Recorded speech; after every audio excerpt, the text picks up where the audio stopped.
नमस्कार. जेव्हा आपण इतिहासाच्या पानामध्ये डोकावतो तेव्हा एकलव्याची कथा आजही आपल्याला समाजातील अन्याय आणि विषमतेची जाणीव करून देते.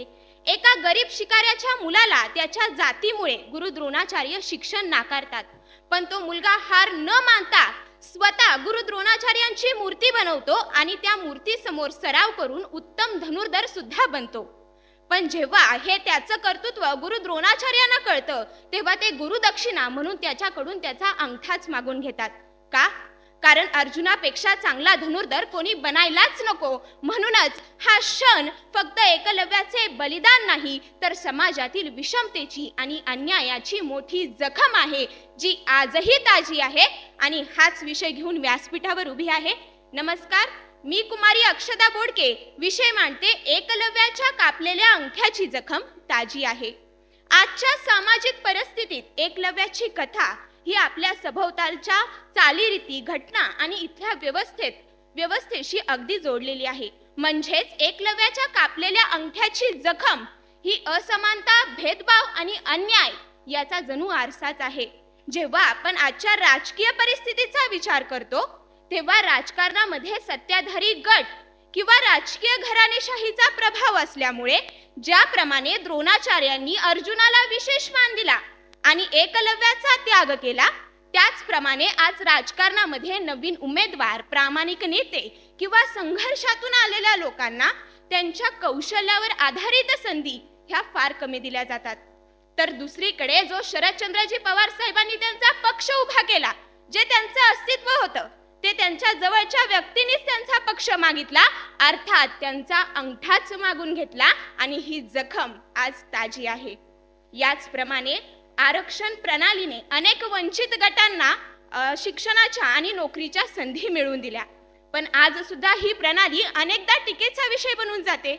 ज्याप्रमाणे द्रोणाचार्यांनी अर्जुनाच्या भविष्याची काळजी करत एकलव्याचे बोट मागितले, त्याचप्रमाणे आज या समाजातील काही उच्चवर्गीय लोक वंचितांना मिळणाऱ्या संधीवरती आक्षेप घेतात, ज्यामुळे समाजातील एकतेवर मात्र परिणाम होताना दिसत आहे.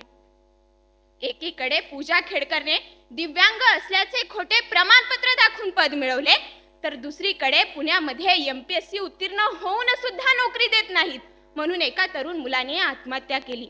ग्रामीण भागातील खेळाडूंना स्पर्धेमध्ये जायचं असतं, पण त्यांना संधी, सल्ला आणि प्रशिक्षण देणारच कोणी नसतं. त्यामुळेच एकलव्याची कथा ही फक्त त्यागाची आणि निष्ठेची नाही, तर इथल्या व्यवस्थेतील अन्यायाविरुद्ध संघर्षाचे प्रतीक आहे. बिहारमध्ये सामान्य जनतेच्या हक्कासाठी आलेल्या निधीचा अपव्यय झाला. ज्याप्रमाणे द्रोणाचार्यांनी अर्जुनाच्या भविष्याची काळजी करत एकलव्याचं बोट मागितलं, त्याचप्रमाणे इथले सत्ताधारी नेते भ्रष्ट मार्गाने सामान्य लोकांचे हक्क हिरावून घेत आहेत आणि स्वतःची पोळी भाजत आहेत, आणि म्हणूनच आज ही जखम ताजी आहे. आजही या देशामध्ये अर्जुन तयार करण्यासाठी कितीतरी एकलव्यांना समोर येऊ दिलं जात नाही. आजही आपल्या देशामध्ये एकीकडे धार्मिकतेचं राजकारण केलं जातं, तर दुसरीकडे मात्र एखाद्या धर्माला अडचणीत आणण्याचा सुद्धा प्रयत्न केला जातो. आजही आपल्या देशामध्ये एखाद्या व्यवस्थेला बळकट करण्यासाठी नेहमीच दुसऱ्या व्यवस्थेला मात्र डावललं जातं, आणि म्हणूनच ही जखम आज ताजी आहे. ही जखम आज ताजी आहे. या देशामध्ये एकलव्य तयार होतील की नाही माहित नाही, किंवा इथली व्यवस्था ही एकलव्यासारखी होईल का नाही माहित नाही, पण आता या देशामध्ये अर्जुन तयार होणं सुद्धा कठीण होऊन जाईल.